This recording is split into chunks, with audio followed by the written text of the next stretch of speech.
I guess I've just been operating under the like silly guise that we've like been friends this whole time. I know we are. Hey guys, so Bobby Lee appeared on Whitney's Good For You podcast and things got a little tense. It started out pleasant, but then 10 minutes in, Bobby Lee brought up something from 12 years ago that he was clearly still annoyed by. For those of you who might not know, Whitney Cummings had a sitcom that ran for 2 seasons before it was cancelled. Bobby Lee says he was invited to audition for a small part, but it seemed like he never had a real shot, as he was given an audition that might have been fake in order to give the illusion that she was helping him out. But when Bobby arrived at the audition, it was clear that it wasn't real. So when you had your sitcom, I cannot believe this is a 12-year-old. I don't care. You wanted to play my boyfriend. No. There was a part in there, right? And everyone in town had auditioned. Everyone, right? Yeah. And then I outwardly started complaining to everyone that would listen that I didn't even get an audition for it. I finally get one from my agent. But I go to the offices, and it's not even a casting director. It's somebody that works there, right, with a camera. It was like a kid. So then I go to this, I'm not kidding you, like a storage closet, right? And they go, just do it real quick. And they filmed me do the audition. It was one of those situations where oh, this is a favor. Neil, the character's name was Neil. Yeah, I would have crushed that part. You would have. Yeah. You actually really would have. Yeah, I know I would have. But I didn't even get further than the closet.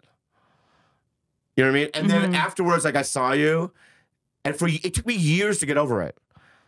I would look at you and I would go, hey. All right. But let me say, I'll never get over that. And there's nothing you could say. There's nothing you could say to make me go, it's disrespectful. Honestly, though, like I know what I bring to a project. I really do. I would I'd kill it. By the way. No. But I literally been thinking about that every day for the last 12 years. Every day. I do. It makes me so mad. Every day. To be in a closet with the chlorine and a mop. I know exactly. And some kid like fumbling around a camera like, oh, no one's ever gonna see this. But yeah, it's like his own personal GoPro. Yeah, I've had those before. I've been in those before. But from a friend? Did you have that experience with the star was your friend? Whitney throughout this looked guilty as hell. She doesn't know what to do with her face. Now, of course, they're both laughing it off. They're comics. Whitney at first denies that she had any knowledge about it, then says she didn't really have the power to do anything, even though it's her show, it's named after her. She clearly feels guilty and tries to hide the fact that her feelings were hurt. She jokes around to keep the mood light, but Bobby just doubles down. But what if I didn't even know you came in? Oh, you knew. There's no way you didn't know. How do you know? Because my complaints of not getting it was directed at you. I chose people that was in your circle to complain about. So you were the only reason why. You think I said, hey, can you guys just like bring Bobby 100%, in? 100%. You think I did? You think I know. You think I said like, let's placate Bobby? I'm not complaining. I'm not even, listen, it was a long, no, I'm being, right now, it was just a resentment. I'm sober. It was a resentment I had from a very long time ago. Is this you making amends? I got it out. No, I'm not making amends. I got it out, and I'm thank you for letting me getting it out. Okay. That's what it is. You think I intentionally called you in or had someone call you in, why aren't you blinking, to humiliate you and hurt you? No, it was actually, the gesture was kind. That you didn't want me to feel bad. So you set up some makeshift auditioning system, which I had the power to do at the time. It's your show. I know how it works. It's your show. I have a show right now. Now to cast it, right? The guy it has to. No, I have to go through the testing process. And I know how that works. The network has to approve. But for a simple audition and a read, yes, you have the power. Yeah. Yes. So I want to move on from it because I want to talk about it anymore.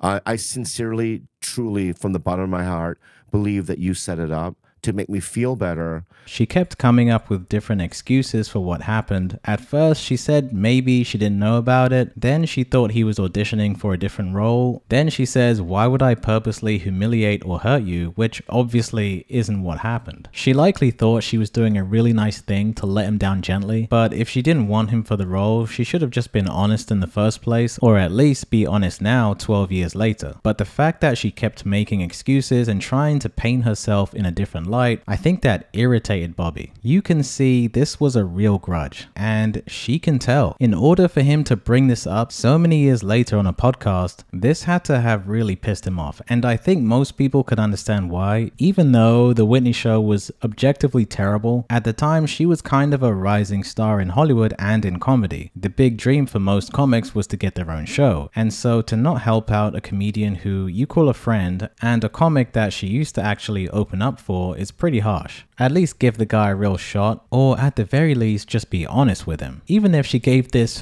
fake audition to try and be nice, at best it's just condescending because he could obviously tell that it was fake. The worst part is, before this moment, she probably convinced herself that she did a really nice thing for him. So this whole thing really caught her off guard, and I guess she feels like Bobby is just being hard on her because she then brings up her cringy episode with Andrew Schultz, where he tried to roleplay as her therapist and spoke down to her for the majority of the episode. If you haven't seen this, it's really hard to watch. This is a wild take that the guys don't really appreciate. I think it's, sorry, can I say something about No, Nepo I Babies? was in the middle of a sentence. I know, but if we're I moving know, on. but we're not moving on. It's But about do- this. okay. It's about this. The Nepo babies' parents. I'm sure she was upset at Schultz after this, so I think for her to bring that up in relation to this episode shows that she is genuinely really hurt. Do you think there's something going on right now where male podcasters need to like give it to me? What are you talking about? Like I went on. I wonder what you're talking about I went right on now. Andrew Schultz podcast, and Yeah. do you know about this? No. And he had to be like really hard on me or something. There's something where everyone's like, maybe it's like good numbers. I'm trying to figure out what it is. Well, this didn't take long for Whitney to demonstrate her victim complex. See, if someone says something to her she doesn't like, her rationale is everyone is being mean to her for some reason that's totally out of her control. I know she's half joking, but that's basically what she's saying here. Yes, Schultz was being an asshole to Whitney, but what on earth does that have to do with this moment? She's trying to play the victim instead of just owning up to the fact that she was in the wrong. Don't you feel like? Please don't. Sorry. This was a time when I feel like everyone was kind of mad at. Do you think this is when people started just being mad at me? Yeah, because Eric Griffin had a complaint about you too. And that's, I didn't want to say what it is now because. should I just ask? I mean, I want everyone to get the resentments out because I love that you guys think I don't feel it. Right. So he had a complaint, and I know what it is. I shouldn't even say it now because that's his issue, really. He has a baby now. Maybe he's better about it. Yeah, but, no, I gave him my snoo. Yeah. What else? I mean, I do feel like I would walk into the Comedy Store after that show got picked up and it was just fucking ice cold. Ice cold. Yeah. I feel like everyone was so mad at me. I'm sorry. Oh. We can start over and be Our more positive. friendship? No, I mean, I guess I've just been operating under the like silly guys that we've like been friends this But whole time. I know we are. I think it's. You know, I'm half joking. It's funny. I know. Well, now don't undo the whole. I know, but I mean, now I think I took it too far, and now it feels you weird. definitely did. But I know. I know. Now it feels weird. Yeah. No, but it's not that big of a deal. No, to be honest with you. I know. I don't think about it every night. I think about it maybe 3 times a year. That's the honest truth. Yeah. I think Bobby initially felt that it wasn't a huge deal to bring it up, but likely felt great to finally get it off his chest, but didn't realize how upset she would get. He also brought up the fact that another comic, Eric Griffin, also had a grudge against Whitney during this time, and even though that kind of supported his overall point that her ego had gotten too big, it wasn't his place to bring up someone else's gripe, and she obviously didn't know this about Eric, so now she's thinking, okay, Jesus, who else has an issue with me? And we already know that Whitney thinks everyone hates her, so I think that was a really bad move by Bobby. If Eric wanted to confront her about it, then he should have done it himself. You were the it person. You know what I mean? So I'll just tell you Eric Griffin's complaint about you. Oh yeah, I called him. Yeah, so I guess he told me that he was at your show for Whitney a taping. Okay. And then you said to him, and I don't believe this has happened, but you said to him something like, "What are you doing here?" Right? You were on the set of Whitney, right? You went to the set of Whitney, right? And then she came up to you and goes, "What are you doing here?" Remember you complained about that? No, that is not what happened at all. Thank you. I never said Thank that you. happened like that. But I will say she was snobby as hell at the time. I do remember that. Yeah, but there was some sort of complaint. I remember you having a complaint that you showed up at her set and she said something that, because I remember you complaining about it to me. And don't do this right now. So Eric, don't do this right now, so Eric. When I you was just hung up. So there seems to be two sides to this. Eric Griffin confirmed that she was really snobby, and shortly after Bobby tells her that she was bitchy. So everyone was apparently being mean to Whitney when her show was running, but at the same time it seems like she wasn't the nicest person to be around. Now maybe she was like that because of how everyone was treating her, or was everyone treating her bad because of her ego? What she said about comics treating her differently after her show was up and running, I can definitely believe it. At the time, having your own show was like the dream goal for most comedians. She started comedy in 2004 and her show was on TV in 2011, so 7 years after she picked up a mic, she essentially achieved the end goal. Keep in mind, most comics say that you're only good after 10 years in the game, so a lot of comedians in LA likely felt jealous of her success and thought that she didn't deserve to have her own show. Also, back then, the scarcity mindset in LA was likely a lot worse. I do believe that Eric said I was snobbish though. But why is it when I'm busy, I come off bitchy? I probably was just like, hi. Because you are bitchy. I'm working. I am not a bitch. Yeah, you are. You're bitchy, oh, dude. that is.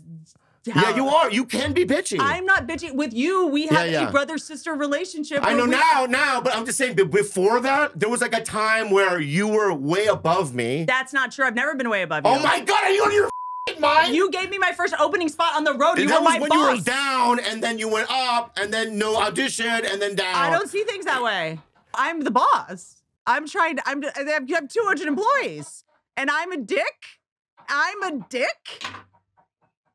dick because you guys treat it like social hour. Because you guys who are talking being like Whitney Cummings, who doesn't deserve the sitcom, and her sitcom sucks, and you want to come hang out.